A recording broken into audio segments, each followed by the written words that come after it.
हमारे चैनल को सब्सक्राइब करना ना भूलें। यहाँ हजारों कहानियां हैं आपके लिए।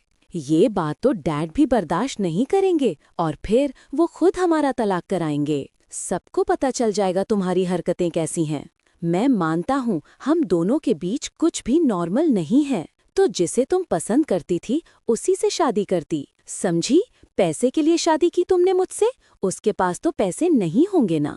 देखो, तुम्हें जो करना हो फिर करना, उसके साथ शादी करना, चाहे बिना शादी के रहना, जो तुम्हारा मन करे, मगर मेरी लाइफ से आज जल्दी से आउट हो जाओ। मेरी वकील से बात हो चुकी है, करो इस पर साइन। आपकी कोई भी बात मेरी समझ नहीं आ रही है। गीत बहुत परेशान थी। समझने समझाने को अब रह ही क्या गया है। इस पर साइन करो और बात खत्म करो। वंश कागजात वहीं रखता है और खुद बाथरूम की तरफ जाने लगता है। आप मेरी ऐसी इंसल्ट नहीं कर सकते। गीत आगे बढ़कर वंश की बाजू पकड़ लेती है। आप क्या कह रहे हैं, मुझे अच्छे से खुलकर बताओ, और जो इल्जाम आप मुझ पर लगा रहे हैं इसका क्या कारण है? उसकी बात पर वंश मुस्कुराया। क्या सचमुच तुम्हें लगता है मुझे बताना चाहिए? मैं सब जानता हूँ। ड्रामा बंद करो और पेपर साइन करो। मैं अभी तैयार होकर आता हूँ। वो वॉशरूम में चला जाता है। गीत उन पेपर्स को पकड़े वहीं सोफे पर बैठी थी। मुझे घुमाने के लिए बीच पर लेकर गए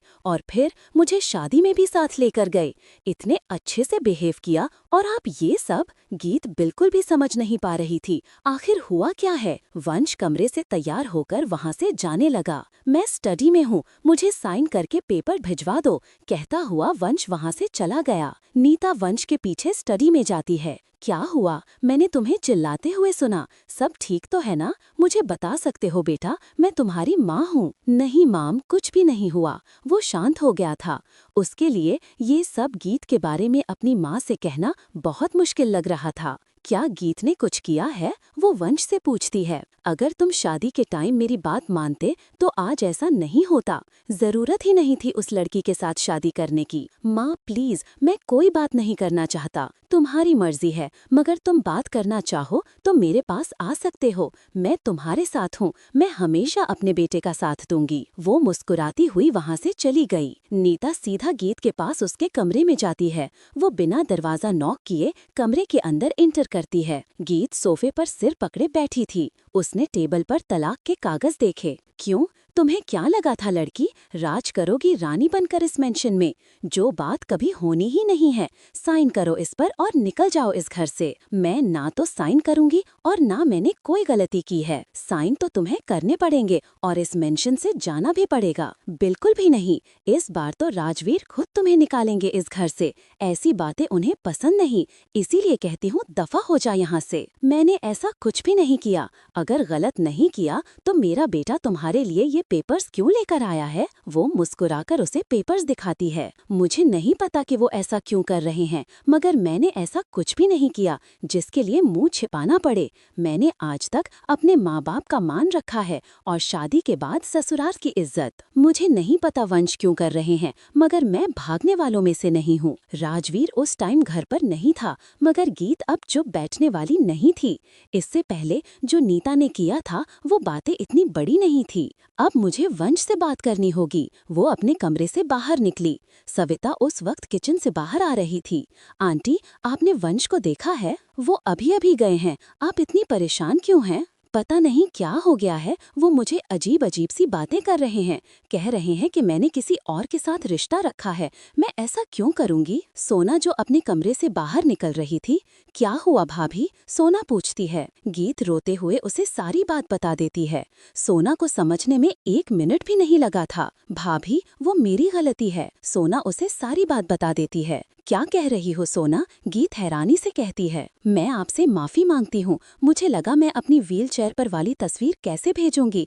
आप इतनी खूबसूरत हैं, मैंने आपकी फोटो भेज दी। बस मैं उससे दोस्ती रखना चाहती थी। मेरा मकसद और कुछ भी नहीं था। मैं भाई को फोन करती हूँ। सोना वंश को फोन लगाती है। भाई, मुझे आपसे बात करनी थी। आप इसी वक्त जल्दी से घर आ जाओ। ठीक है, मैं आ रहा हूँ। वंश को लगा सोना को कोई काम होगा, मगर भाभी आप कमरे में जाओ, भाई भाई आते हैं फिर मैं उनसे बात करती हूँ। सोना बार बार गीत से माफी मांग रही थी। सावित्री गीत को लेकर उसके कमरे में चली गई। अब नीता अपना प्लान खराब होते हुए कैसे देख सकती थी। चलो सोना, तुम्हारी डॉक्टर से अपॉइंटमेंट है। अब तो रात होने वाली है, कहाँ जाना है मॉम? मैंने तुम्हें बताया था ना कि विदेश से डॉक्टर आ रहे हैं। इस वक्त सोना ने हैरानी से कहा, तो क्या हुआ, जरूरी है जाना? मगर मॉम, मैं अभी नहीं जा सकती। हमारे चैनल को सब्सक्राइब करना ना भूलें। यहाँ हजारों कहानियाँ हैं आपके लिए। अब तो रात होने वाली है, कहाँ जाना है मॉम? मैंने तुम्हें बताया था ना कि विदेश से डॉक्टर आ रहे हैं। इस वक्त सोना ने हैरानी से कहा, तो क्या हुआ, जरूरी है जाना? मगर मॉम, मैं अभी नहीं जा सकती। रात भर वंश भी बाहर था और राजवीर भी। वो रात को घर वापस नहीं आया था। राजवीर शहर से बाहर था। रात को वंश अविनाश के फ्लैट पर ही रुका था। अब वो सुबह घर वापस आ रहा था। आज मुझे डैड से भी बात करनी होगी और इससे तलाक लेना होगा, फिर ये लड़की जो मर्जी करे। वो मन में सोचता हुआ वंश घर आया था। मगर मॉम, मैं अभी नहीं जा सकती मॉम, सोना ने कहा। मगर वो उसकी बात नहीं सुनती। वो जबरदस्ती उसे ले जाती है। नीता कई दिनों के लिए सोना को घर से दूर रखना चाहती थी। इतने दिनों में गीत को जहां से निकाल दिया जाता, इसीलिए वो सोना को जहां से ले गई थी। डॉक्टर उसका चेकअप करता है। आज रात को आपको यहीं रुकना होगा, डॉक्टर ने सोना से कहा। मगर मुझे तो जल्दी घर जाना है।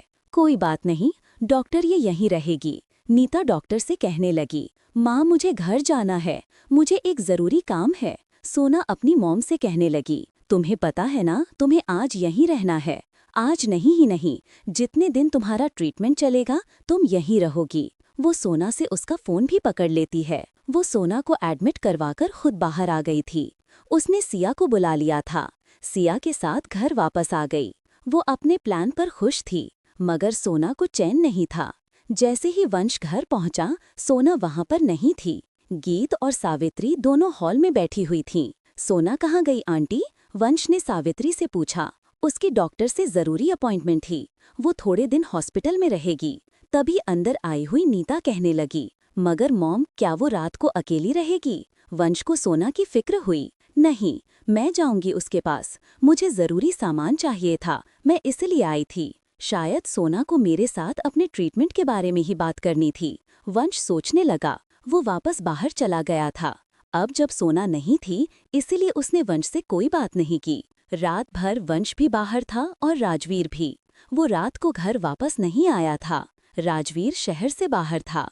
रात को वंश अविनाश के फ्लैट पर ही रुका था। मुझे डैड से भी बात करनी होगी और इससे तलाक लेना होगा, फिर ये लड़की जो मर्जी करे, मैं उसके साथ नहीं रह सकता। वंश, सोच लो, तुम ऐसा कुछ मत करना कि तुम्हें बाद में पछताना पड़े। तुम ऐसे किसी पर कैसे कर सकते हो? तुम खुद बता रहे हो, वो अकाउंट तो गीत के नाम पर भी नहीं था, किसी और नाम पर था। अविनाश उसे समझाने की कोशिश करता है, मगर वंश उसकी बात सुनने को तैयार नहीं था। गीत अस्पताल में फोन लगाकर बात करने की कोशिश भी करती है, मगर उसकी सोना से बात नहीं होती। वंश रात को घर नहीं आया था। गीत भी बहुत परेशान थी। उसे इस वक्त तलाक का डर नहीं था, मगर वो अपने ऊपर ऐसा दाग नहीं झेल सकती थी। वो सारी रात नहीं सो सकी थी। वो सुबह जल्दी उठी। वो समझती थी कि इस टाइम उसे सिर्फ वाहेगुरु का ही सहारा था। वो नहाकर सिर पर दुपट्टा लेकर अपनी अलमारी खोलती है और वहाँ से गुटका साहिब निकालकर पाठ करती है, हे वाहेगुरु, मेरे हेल्प करो। वंश भी सारी रात नहीं सोया था। वो सुबह जल्दी घर आ जाता है। वो कमरे में जाता है। वहाँ पर वो पेपर्स देखता है। अभी तक गीत ने वो पेपर साइन नहीं किए थे। गीत उस वक्त कमरे में भी नहीं थी। वो नीचे आता है। लक्ष्मी, जो उस वक्त हॉल में सफाई कर रही थी, गीत कहाँ है? वो पूछता है। मैडम किचन में है, वो कहती है। वंश किचन में जाता है। वहाँ पर गीत चाय बना रही थी। तुमने अभी तक साइन नहीं किए, इस पर साइन करो और जो तुम्हें पैसे चाहिए होंगे वो मैं तुम्हारे अकाउंट में ट्रांसफर अभी कर देता हूँ। प्लीज आप मेरी एक बार बात सुनो, मैं आपको उसके बारे में बताना चाहती हूँ। क्या रह गया है बताने को? तुम ऐसी हो मैंने सोचा भी नहीं था। तभी सोना व्हील चेयर पर किचन के अंदर आती है। भाई, वो भाभी के नहीं, मेरे मैसेज हैं।